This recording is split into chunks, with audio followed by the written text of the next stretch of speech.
एक बाप कितना भी निर्मम हो जाए लेकिन अपने बच्चे को मार करके छत से नहीं फेंक सकता। अगर हमारे पास सबूत आकार्य हों कि इसी और इसी व्यक्ति ने यह अपराध कारित किया है तो उसको फांसी की सजा का प्रावधान है।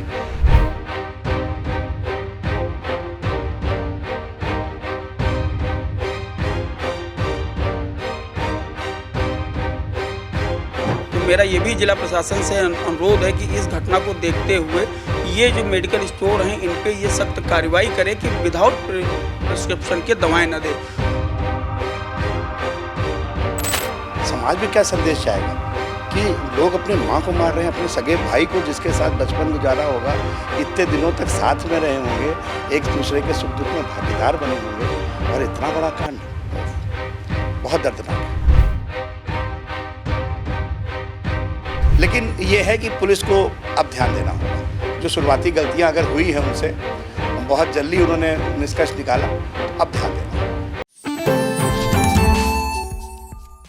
PM Sehgal Inter College, Kanwakheda, Sitapur.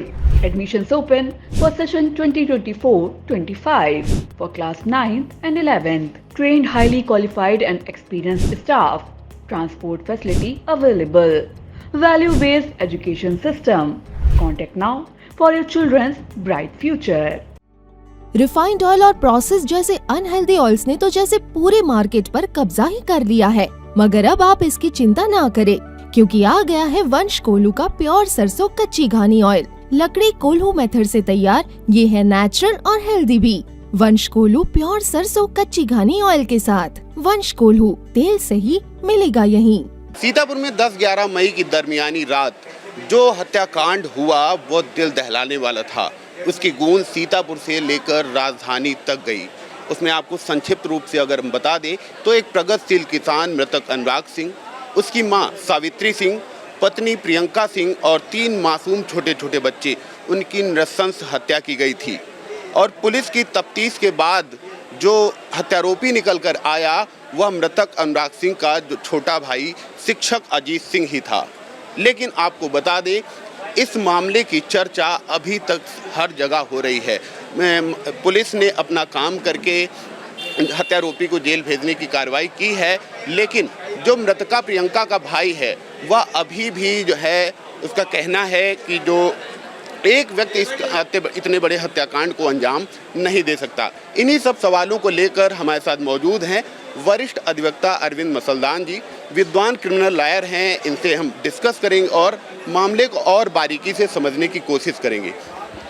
नमस्कार जी सर, जो इतना बड़ा कांड हुआ, इतनी इसकी गूंज राजधानी तक गई, आप क्या कहते हैं सर? देखिए ऐसा है, ये बहुत ही ग्रूसम मर्डर है और कोल्ड ब्लडेड मर्डर है, इसमें कोई दो राय नहीं है और बहुत ही जघन्य अपराध है। और इसमें पुलिस जो है वो जांच कर रही है। जैसा मुझे पता लगा है कि शायद उसका भाई जो है उसका कल चालान आया है, तो उसको पुलिस ने फ़िलहाल अभियुक्त माना है। और मुझे जैसी उड़ती उड़ती खबर है कि शायद उसके पास से कुछ मर्डर वेपन भी बरामद किए गए हैं। तो अब इसको पुलिस अभी तो इन्वेस्टिगेट कर रही है मैटर को, तो अभी एकदम से उस पर कोई नई थ्योरी को डेवलप कर लेना या कुछ कर लेना तो ये थोड़ा सा जल्दबाजी होगी। तो अभी चार्जशीट आने दीजिए, उसके बाद देखा जाएगा कि क्या एविडेंस है। और मैं चाहूँगा कि पुलिस भी इसमें मुस्तैदी से काम करे और जो सही दोषी हैं उनको चार्जशीट किया जाए, वो ज़्यादा अच्छा रहेगा। सर, जो हत्यारोपी है बेसिक स्कूल टीचर है। सबसे खास बात, शिक्षक पद समाज का एक बहुत ही महत्वपूर्ण पद है। एक बात ये, दूसरी बात ये कि अगर इस अभियुक्त पर जो है आरोप तय हो जाता है तो जो है कानून में इसकी क्या सजाएं हैं और क्या इसकी प्रक्रिया है? देखिए, कानून में सज़ाएं तो तब होंगी जब कन्विक्शन होगा, और कन्विक्शन इसमें मतलब चूँकि इतना ग्रूसम मर्डर है तो डेथ सेंटेंस भी हो सकता है अगर साबित हो जाए। और मर्डर में 2 ही सेंटेंस होते हैं, या तो लाइफ इम्प्रिजनमेंट होता है या डेथ सेंटेंस होता है।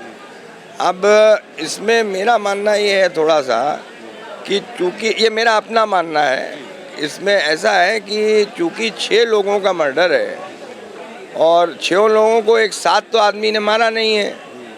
तो इसमें थोड़ा सा जो मुझे लगता है वो अच्छा, और कोई आई विटनेस नहीं है, सबसे बड़ी बात ये है, क्योंकि जितने सो कॉल्ड विटनेसेस थे वो सब मर गए, तो या मार डाले गए, जो भी कह लीजिए।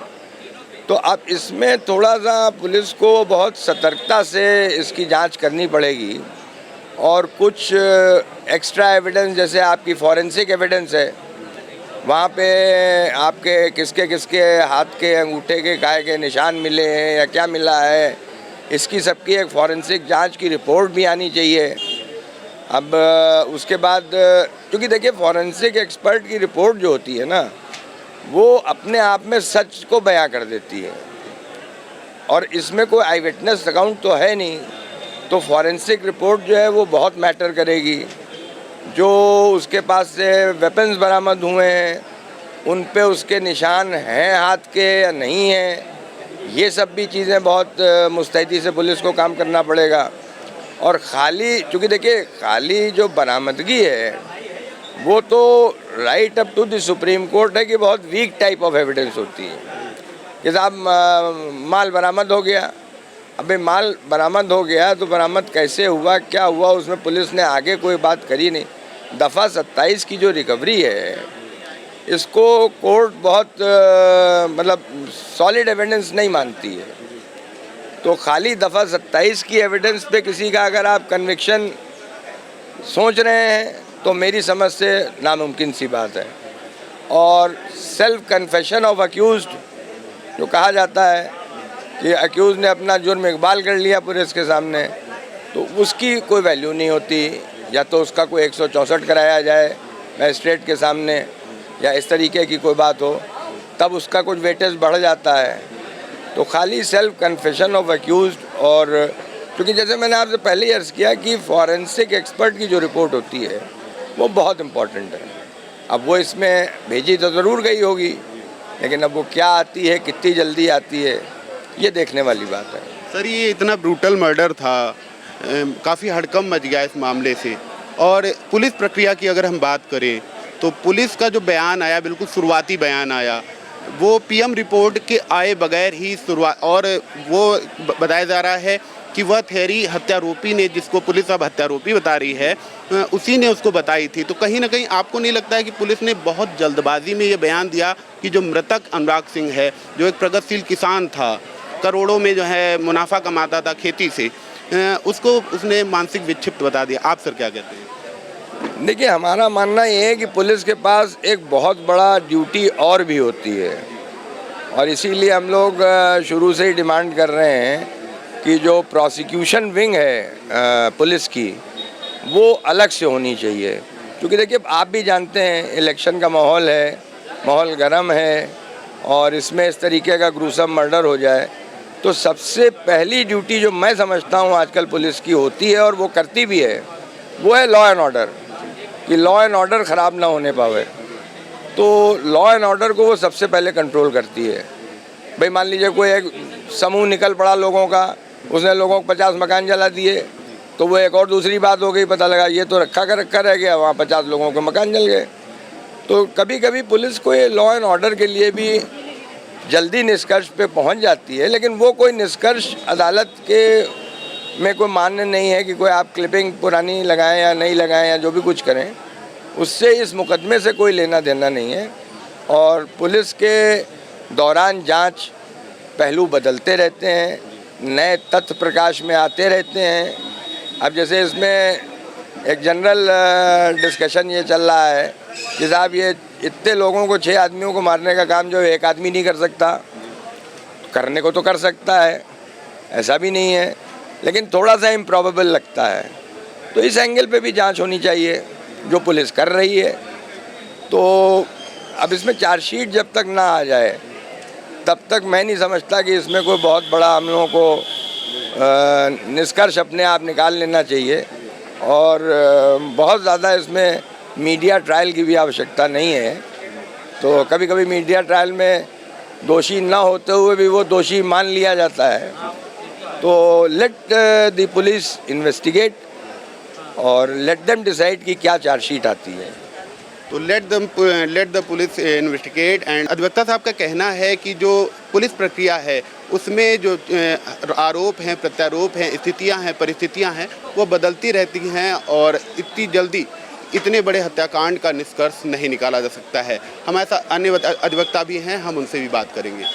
अब हमारे साथ मौजूद हैं बार एसोसिएशन के अध्यक्ष विजय अवस्थी जी, हम इनसे भी जानेंगे। सर, जो ये रामपुर मथुरा कांड हुआ, इतना ब्रूटल केस है, क्या कहते सर आप? निश्चित रूप से इस घटना ने जनपद वासियों को स्तब्ध कर दिया है और कोई भाई ही अपने परिवार का इतना बड़ा दुश्मन बन जाएगा, ये आसानी से गले बात नहीं उतर रही है जनमानस में। सर, हम ये जानना चाहेंगे कि जो पीएम रिपोर्ट आई उसमें जो गोलियां चली हैं, जैसे जैसे वो गोलियां लगी हैं, तो लोग इस बात को भी नहीं एक्सेप्ट कर पा रहे हैं कि एक शिक्षक इतनी बारीकी से जो है शूटिंग कर सकता है। और दूसरी बात ये कि एक शिक्षक समाज का एक जो है बड़ा प्रेरणादायी पद है, जो बहुत से लोगों को जो है जीवन निर्माण में सहयोग करता है। आप सर क्या कहते हैं? ये ऐसी घटनाएं अपवाद स्वरूप होती हैं, चाहे वो शिक्षक समाज हो, चिकित्सक हो, समाज का कोई भी प्रोफेशनल्स हो, ऐसी घटनाएं होती रही हैं पूर्व में भी। लेकिन जहाँ तक सवाल है कि ये कोई एक व्यक्ति ऐसी घटना कारित कर दे, उसके बारे में मेरा ये कहना है कि इस मामले में जैसा कि मृतक के भाई के बयान से ही पुलिस ने उसको अपराध से जोड़ा है, तो इस मामले की भी बहुत गहनता से छानबीन की ज़रूरत है। ऐसा प्रतीत होता है कि इसमें कोई एक व्यक्ति इतनी बड़ी वारदात नहीं कर पाएगा, हालांकि असंभव भी नहीं है। इसलिए इसकी गहराई से छानबीन हो और इसमें जो भी प्रत्यक्ष या अप्रत्यक्ष रूप से संलिप्त लोग रहे हैं उनको सबको उनको उनके अंजाम तक पहुंचाया जाए, यही आवश्यक होगा।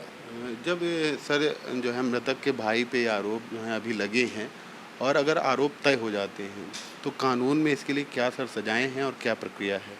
कानून में इसके लिए सीधे सीधे फांसी की सज़ा का प्रावधान है, फांसी अथवा आजीवन कारावास का प्रावधान है।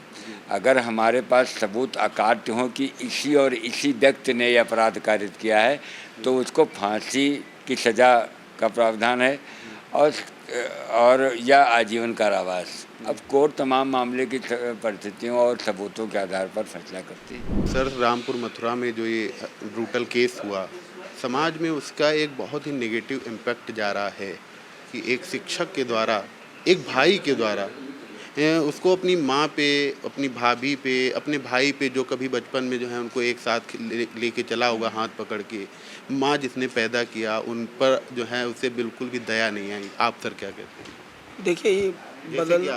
देखिए बदलते परिदृश्य में अगर हम देखें तो वाकई में जो हम पाश्चात्य सभ्यता की तरफ बढ़ रहे हैं, तो भावों का बड़ा ही, आप समझ लीजिए, हमारे परिवारों में अभाव हो गया है।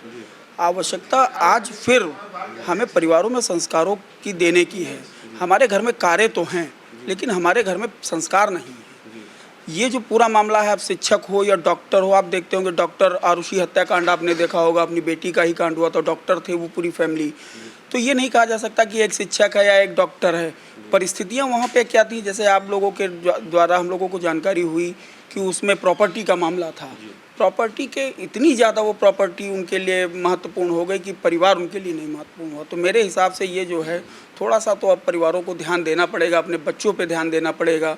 हमारा जो कम्युनिकेशन गैप हो रहा है उसको बंद करना पड़ेगा। सर, अभी आपने बताया कि जो है प्रॉपर्टी को लेकर ये बात हुई, तो जो मृतका प्रियंका है, उसका जो भाई है, वह भी इस बात को एक्सेप्ट नहीं कर पा रहा है कि प्रॉपर्टी का विवाद तो पिता और ताऊ के बीच में भी था, तो केवल एक ही व्यक्ति जो है ऐसे कैसे कर सकता है? क्या अन्य लोग शामिल नहीं हो सकते? आप क्या कहते हैं? नहीं, बिल्कुल ये घटना को देखी जाए, क्योंकि 3-3 साल के बच्चों को छत से फेंका गया, तो ये तो मैं भी कह सकता हूँ कि एक चाचा होने के नाते, या ताऊ वो हो रहा होगा, चाचा होगा, तो इतना ज़्यादा वो बहुत बड़ा वो कठोर व्यक्ति तो नहीं हो सकता। इसमें अन्य लोगों की भी शायद संलिप्तता हो। तो मेरा ये निवेदन है पुलिस प्रशासन से कि इसकी वाकई में गहनता से जांच करें, क्योंकि पहले दिन उनका बयान पुलिस का कुछ था, फिर बाद में जब चीज़ें बदली फिर उन्होंने अपने बयान अलग किए। अभी आपने देखा होगा कि उनसे रिपोर्टें भी तलब की गई। तो वाकई में इस मामले की गहनता से जांच होने की आवश्यकता है। एक फैक्ट सर, लास्ट सवाल हम ये जानना चाहेंगे, पुलिस की थ्योरी में ये निकल के आया कि जो हत्यारोपी है उसने मेडिकल स्टोर से जो है नशीली दवाएं ली थीं। पुलिस ने अपनी थ्योरी में इस बात को एक्सेप्ट भी किया, बताया भी, लेकिन किसी भी कार्रवाई में इस बात का जिक्र नहीं है कि उस मेडिकल स्टोर वाले ने, जिसने बिना किसी डॉक्टर के सब्सक्रिप्शन के, बिना पर्चे के जो है ये दवा दी। आप क्या कहते हैं? नहीं, देखिए ये तो हकीकत है, मेडिकल स्टोर वालों पे तो वाकई में चाहे नशे की दवाएं हों या बहुत लोग नींद की टैबलेट्स लेते हैं जो प्रिस्क्रिप्शन के बिना अलाउ नहीं होती हैं, लेकिन वो कुछ रुपयों के चक्कर में वो दे देते हैं। और ये जो छोटे छोटे शहरों में जैसे ये आप घटना देख रहे हैं रामपुर में, तो यहाँ के मेडिकल स्टोर वाले इतना ज़्यादा उस चीज़ को नहीं देखते हैं। तो मेरा ये भी जिला प्रशासन से अनुरोध है कि इस घटना को देखते हुए ये जो मेडिकल स्टोर हैं इन पर ये सख्त कार्रवाई करे कि विदाउट प्रिस्क्रिप्शन के दवाएं न दे। दूसरी चीज़, पुलिस जो अभी तो ये जांच चल रही है, अंत में क्या रिपोर्ट आएगी ये पुलिस अभी 2-4-6 दिन लग जाएगा, तो इस मामले में इसमें ज़्यादा बोलने की आवश्यकता भी नहीं, अभी ये जांच का विषय है। आपका नाम? आशुतोष वाजपेयी, ज्येष्ठ उपाध्यक्ष बार एसोसिएशन सीतापुर। इनके परिवार से हमारे परिवार के समझिए बिल्कुल पारिवारिक रिश्ते थे। इनके जो पिताजी हैं अनुराग सिंह के, इनके बड़े भाई थे भारत सिंह, ये परिवार के ही थे, उनसे हमारे पारिवारिक रिलेशन थे और हम लोग भली वहाँ सब जानते पहचानते हैं। बहुत ही बड़े किसान थे और किसानी से ही अपनी पहचान बनाई थी। जो अभी तक सुनने में आया है वो ये आया है कि अनुराग सिंह का 2 करोड़ का तो पहले बीमा था, लखनऊ में इनका फ्लैट था, 1-1.5 बीघे का इनका और प्लाट वहाँ पड़ा है, जिसको इनके चाचा सुनने में आया है वो कब्जा करना चाहते थे। और बंटवारे को लेकर के वीरेंद्र सिंह जो इनके पिता थे, जो हार्ट अटैक में ख़त्म हो चुके हैं, वीरेंद्र सिंह और ये आरपी रुद्र प्रताप सिंह, इनकी उनकी आपस में टेंशन चल रही थी बहुत पहले से। वो था, अनुराग सिंह को बताया गया कि मानसिक थे। अगर ये बच्चा मानसिक था तो 135 बीघे ज़मीन लीज पे ले रखी थी और जिसमें तरबूज, खरबूजा और केला ये सब लगा रखे थे। जो व्यक्ति मानसिक होगा वो खेती लीज पे कैसे लेगा, उसकी भरपाई कैसे करेगा। 1 करोड़ की सालाना जो है इनकम केवल कृषि से उनकी होती थी। बच्चे भी अच्छे स्कूल में पढ़ रहे थे। सुनने में ये भी आया है कि बाहर से ही 8 लोग बुलाए गए और वही जो है घटना को अंजाम दिए हैं। अब वो 8 लोग कौन हैं, इस पे पुलिस का अपना जांच का विषय है। और घटना करने के बाद जो इनके छोटे भाई हैं, इन्होंने घटना से पूर्व लाखों में रुपए अपने खाते से निकाले हैं। इस पे भी पुलिस ने कोई खुलासा नहीं किया, क्यों निकाले, कहाँ गए पैसे। तो ये सब चीज़ें जुड़ी हुई हैं। और घटना के 1 दिन के बाद हम पहुँचे भी थे, तो तमाम बातें जो सुनने में आई वही आपको बता रहे हैं। हमने कोई आंखों से नहीं देखा है। वहीं से जानकारी लगी कि बाहर से ही लोग आए, 8 लोग आए, अदर बिरादरी के थे, किराए पर उनको बुलाया गया है और उनसे ही पूरा घटना कराई गई। अजीत सिंह की और इनके भाई की भी आपस में नहीं बनती थी। घटना से पहले वो कभी नहीं रुके, उसी दिन वो भी गाँव आए। क्यों आए? रात में गेट किसने खोला? गेट का कोई लाग नहीं तोड़ा है। जैसा पुलिस वालों को बयान दिया, जो सुनने में आया है कि अजीत सिंह ने बताया कि भाई माताजी बाहर भागी, उन्होंने बाहर से गेट बंद कर लिया, हमने अंदर से बंद कर लिया, तो सुबह 5 बजे आप बाहर कैसे निकले। तो ये तमाम विषय हैं जांच के, जो पुलिस जांच करेगी। और पोस्टमार्टम भी जो है वो बिल्कुल उल्टा आया है। 2 गोलियां अनुराग सिंह को लगी हैं और चोटें हैं, बाथरूम में खून है, जीने पे ब्लड पाया गया। तो ये सब कैसे संभव है? एक बाप कितना भी निर्मम हो जाए लेकिन अपने बच्चे को मार करके छत से नहीं फेंक सकता है। तो ये घटना बहुत ही नृशंसनीय है। और आसपास गांव में इसका असर ये है कि शाम को अब 7 बजे ही गेटों में ताले पड़ जाते हैं। पहले रात को 12 बजे 11 बजे तक गेट खुले रहते थे। अब शाम को बाहर जो बैठते थे लोग, बोलचाल करते थे, वो घर के अंदर करते हैं। पहले बाहर बैठते थे और बातचीत करते थे। अब वो बातचीत सब जो है डर के कारण इतना ज़्यादा डर व्याप्त हुआ है कि कहीं भी कुछ घटित हो सकता है। तो लोग इसकी जितनी निंदा की जाए उतना कम है। और इस मामले में अगर उजागर होता है कि कौन कौन लोग दोषी हैं, उनको तो हम अनुरोध करेंगे कि फांसी की ही सज़ा दी जाए, ताकि एक सामाजिक संदेश जाए और भविष्य में लोग ऐसा कृत्य न कर पाए। शिवेंद्र प्रताप वर्मा, एडवोकेट। अब हमारे साथ मौजूद हैं वरिष्ठ अधिवक्ता मुकुल मिश्रा जी, विद्वान क्रिमिनल लॉयर हैं। इनसे भी हम जानेंगे कि जो है इस मामले में उनका क्या कहना है। सर, जो रामपुर मथुरा हत्याकांड हुआ, आपने सारी चीज़ें जानी होंगी, क्या कहते हैं सर आप? बहुत दर्दनाक है, विभत्स, इससे ज़्यादा विभत्स कुछ हो नहीं सकता। और रिश्तों की हत्या तो सीतापुर में बहुत दिनों से हो रही है।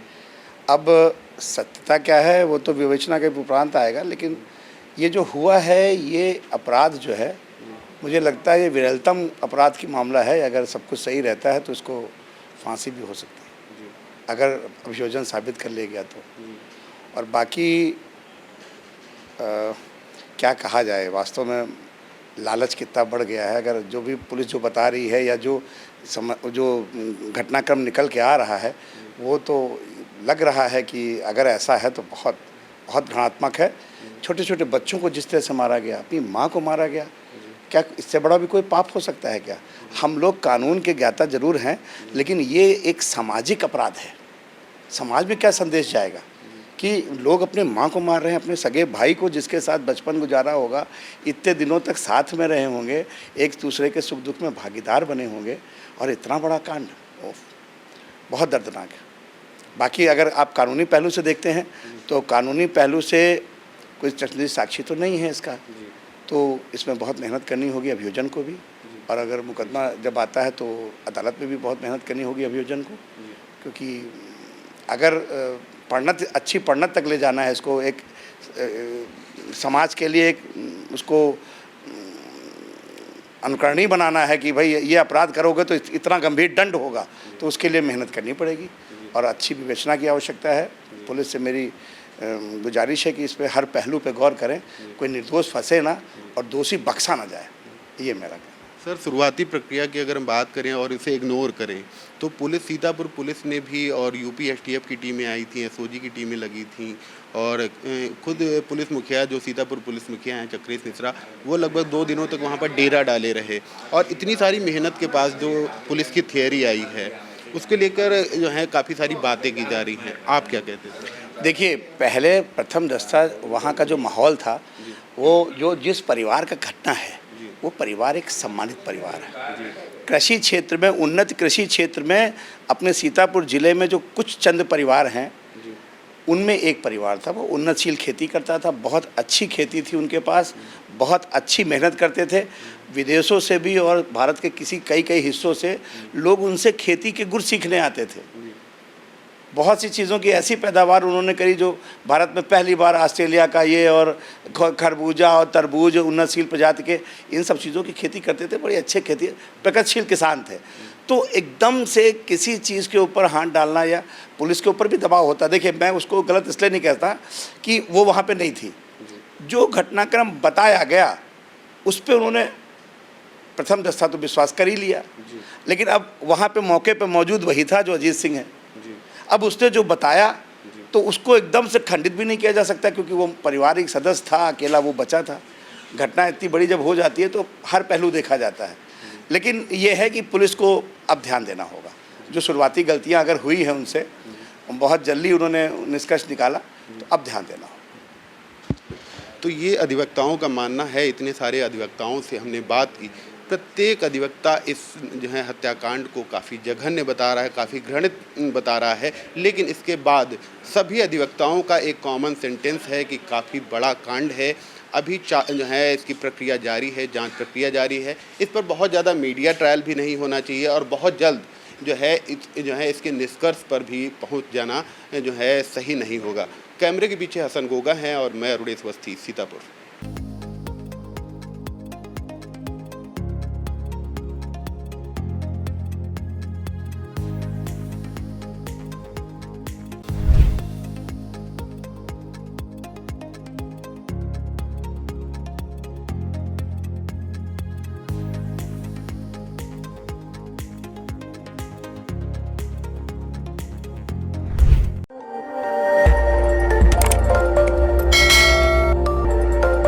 खबर आपकी, नजर हमारी।